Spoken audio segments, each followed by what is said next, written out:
Hello friends, today we are going to discuss chapter number 1, Gravitation.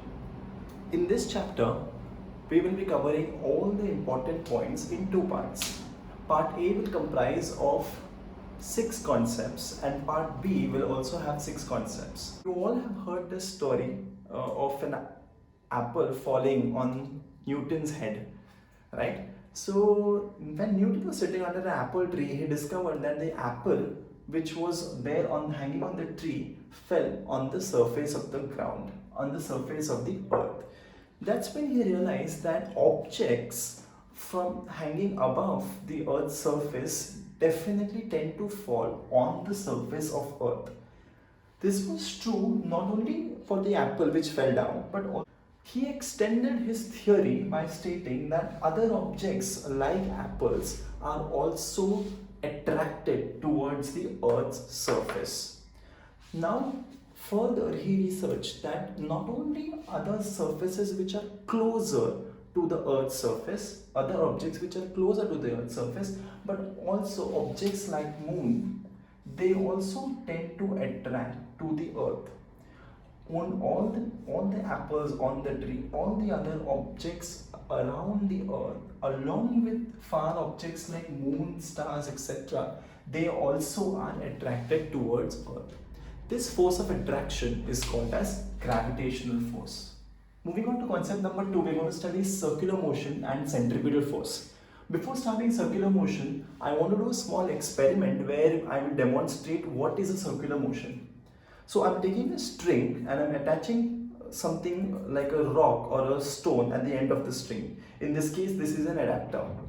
So when I move this in a circular pattern, this entire motion that is formed is called as circular motion. Now if you see this carefully, in this motion what happens is the wire is performing the circular motion along with the adapter. Now adapter is moving in a circular form, so it forms the shape of a circle along with this wire being the radius. So this forms the shape of a circle. So any particular object which moves in a circular pattern or a shape of a circle is called as circular motion, is said to be performing circular motion. For instance, example like fan. Your fan performs circular motion. The dryer of a washing machine, it performs circular motion. Planets revolve in orbits around the sun. These all planets perform circular motion along with the radius, along with the particular radius. Now there has to be a force. So in this case, when I say I am doing this experiment, there is a force which I am applying in terms of this wire.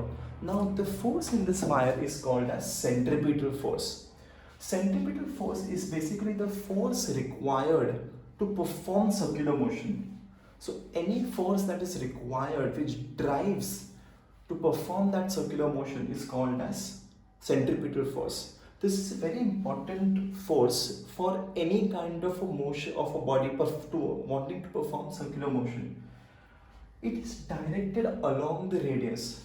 So the circular motion is always along the radius. So at any point, be that object is at any point, the circular motion will be directed, centripetal force will be directed towards the center.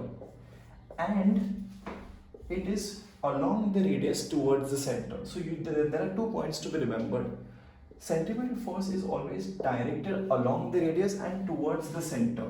So it is directed inwards. The force is inwards. What happens when the force is inwards? There has to be something, a tangential force when it is cut. So what happens is, when the body is in a circular motion, if the wire is cut at any end, the object performing circular motion moves out in a tangential orbit. This, suppose if the wire is cut from here, the object here will move in a tangent.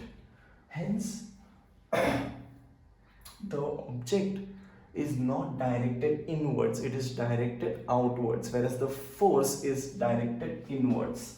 Centripetal force is also known as center-seeking force, and hence the name centripetal force. That we want to study is Kepler's law. Kepler's law is an important topic when it comes to 10th standard board exams, and this was one of the questions asked in the March 2020 paper also. Kepler's law is divided into three laws: Kepler's first law, second law, and third law. When it comes to Kepler's law, these are laws of planetary motion, meaning the laws are applicable for planets which are revolving around the sun. The first law states that orbits of planet is an ellipse. All the orbits in which the planets revolve. So, for instance, if this is Sun and if this is our planet Earth, Earth is not revolving around the Sun in circular motion. It is revolving in an elliptical motion. Ellipse is basically this kind of a shape, right? Ellipse has two foci. It doesn't have any one center. It has two centers basically, which are called as focus, or plural form is foci. Now, when it comes to Sun is situated here at one of the foci, and all the other planets are rotating around this kind of a elliptical orbit. So this is simply Kepler's first law, that orbit of a planet is an ellipse. Kepler's second law of planetary motion. Now, second law is a little difficult to understand, so I have a pictorial diagram to explain you. Suppose if this is a planet, okay, it revolves around this elliptical orbit as per first law. When it reaches here, suppose the time taken by this planet is t. It takes say t days to reach here. This t can be 10, 20, 40, 80 depending on the planet. Suppose it takes t days to reach here. It covers this kind of an area. So this is called as the area swept in time t. Okay. Similarly, if the planet takes from here to here, again similarly it takes t duration, time t, to come from this planet, this part to this part. So this is what we call as the area swept by that planet in time t. Now Kepler's second law states that a planet sweeps equal areas in equal interval of time, meaning for time t is equal, these areas which are shaded here are also equal. So simply Kepler's second law states that equal areas are swept in equal interval of time, or in other words it states that any planet sweeps out equal areas in equal interval of time. Coming to the third, Kepler's third law states that square of the time period, which is t, is the time period, t square is directly proportional to cube of the radius, which is r cube.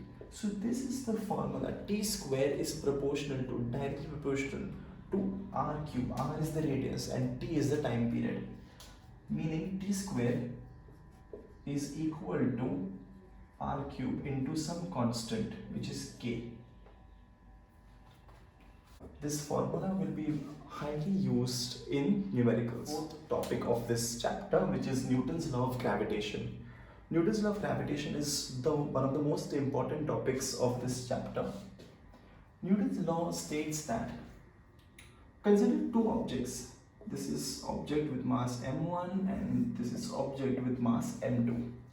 Let the distance between these two objects be d. We are calculating the force of gravitation between these two objects, so which will be called as the gravitational force. So I represent this gravitational force with F. This force F is directly proportional to product of m1 and m2, right? The product, which is product of the masses of these two objects. It is also inversely proportional to the square of distance between them. So when I combine these two, Newton's law states that the gravitational force F is directly proportional to m1 and m2 and inversely proportional to t square. So it is proportional to m1 and m2 upon d square. When I replace this with a constant, this constant is called as g, and g G is universal gravitation constant, whose value is 6.67 into 10 raised to minus 11. So this is called as Newton's law of gravitation. So the next topic that we're studying is uniform circular motion.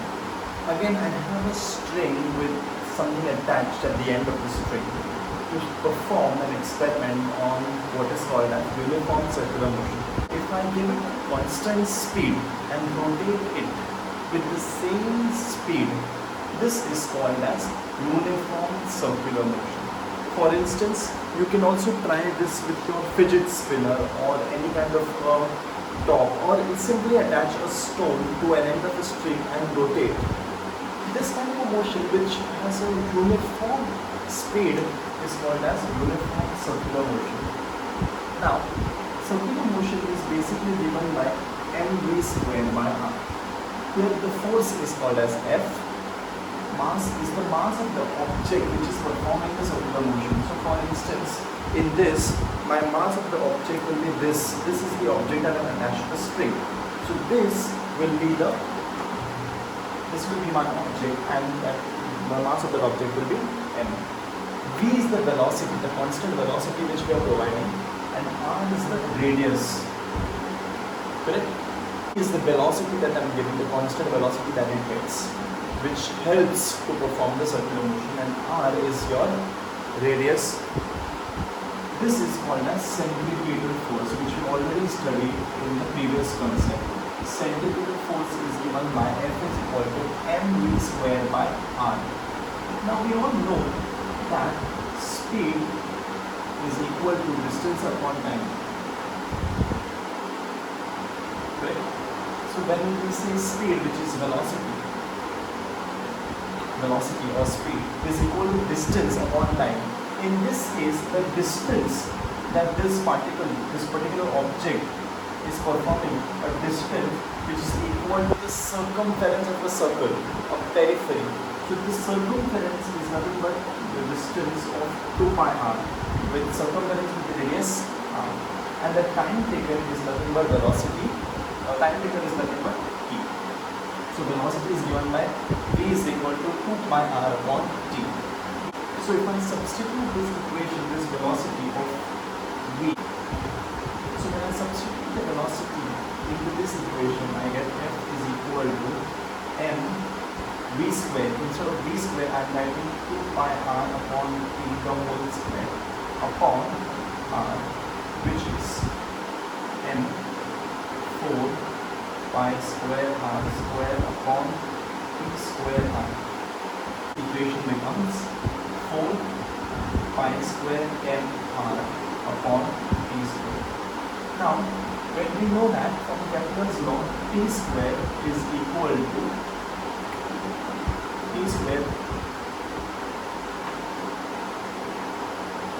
We know that from Kepler's law, t square was proportional to r cube. So t square is equal to k into r cube. Simplifying this further, t square, we substitute t square with k into r cube, the force becomes 4 pi square m r upon, in place of t square, we substitute k into r cube. Since r and r gets cancelled, this becomes 4 pi square m upon kr square. Now, in this equation, when I see, I'm just writing this here. So your force becomes, I'm just writing this here. So F becomes, force is equal to 4 pi square m upon k r square. 4 is a constant, pi square is a constant, mass of that object is constant, even k is constant. So all these parameters are constant except for the radius. So we got that. So all of this is constant. 4 pi square m upon k is constant. Hence we can say that force is indirectly proportional to r square. When what this statement means is, as the radius increases, the force decreases. and vice versa.